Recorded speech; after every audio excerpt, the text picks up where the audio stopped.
শুভ নববর্ষ বন্ধুরা। আজকের মিনি ব্লগে আমি তোমাদের সাথে শেয়ার করব আমার পয়লা বৈশাখের কাটানো সকালটা। তো সকাল সকাল আমরা তিনজনে রেডি হয়ে বাবা মা আমি চলে গিয়েছিলাম নাকতলা শ্রীগুরু আশ্রমে। আর এখানে প্রত্যেক বছর পয়লা বৈশাখে আমি ছোটবেলা থেকেই আসছি।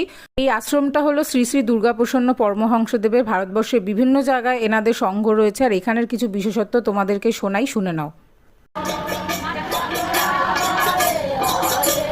এই যে নাম সংকীর্তন তোমরা শুনছো, 24 ঘন্টা 365 দিন বছরে, এটা কিন্তু কখনো বন্ধ হয় না।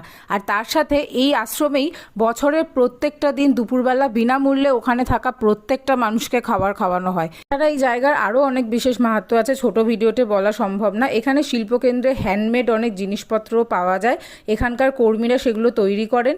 ওভারঅল আমার সকালটা তো প্রচণ্ড স্পিরিচুয়াল, প্রচণ্ড শান্তির আর খুব আনন্দের কেটেছিল। স্পেশালি বাবা মায়ের সাথে কাটাতে পেরেছি, তার জন্য আমি যথেষ্ট বেশি ব্লেসড। নতুন বছর তোমরা কিভাবে কাটালে